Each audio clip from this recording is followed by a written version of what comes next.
Have you ever been told your cholesterol is too high and that you need to panic or start popping statin pills right away? I know I have. But what if I told you your doctor might be wrong about cholesterol? Let's break down some stubborn myths that might be putting your health and your peace of mind at risk. First, let's talk about LDL, the so-called bad cholesterol. For years, we've all been told that high LDL is a one-way ticket to heart disease. But surprise, the science just isn't that simple. Recent research shows that high LDL alone doesn't guarantee blocked arteries, heart attacks, or a shorter life. In fact, for older adults, higher cholesterol might actually mean a longer life and a sharper brain. Wild, right? So if cholesterol isn't the villain, what is?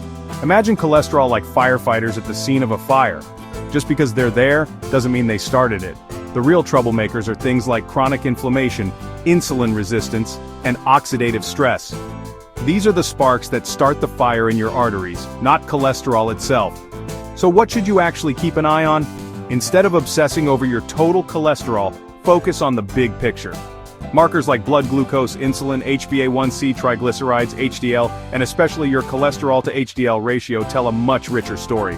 And don't forget about VLDL and LDL particle size. High triglycerides and low HDL, that's a red flag.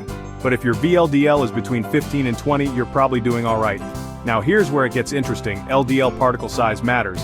Not all LDL is created equal. The small dense oxidized LDL particles are the real problem. They sneak into artery walls and cause damage. The larger fluffy particles, not so scary. And guess what causes those small dangerous particles? Too much sugar, insulin resistance, and inflammation. Let me share a quick story. A patient switched to a low-carb, high-fat diet. In just 70 days, his LDL particle count dropped by 15%, the dangerous small particles plummeted, and his particle size increased. Even better, his insulin resistance score improved dramatically, better than 84 million Americans. That's the power of fixing the real root causes. So what about statins? Sure, they lower cholesterol, but mostly the healthy large particles. The small harmful LDL, statins barely touch those. Plus, statins block production of CoQ10, which is vital for energy. Side effects can include muscle weakness, heart problems, and even brain fog. Here's what really works. Focus on reducing sugar, improving insulin sensitivity, and lowering inflammation.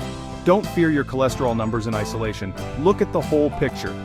And always talk to your doctor before making changes, but make sure you're informed about what truly matters for your heart health. Want more tips on living well? Hit that subscribe button for more holistic health insights. Remember, knowledge is power. Don't settle for fear.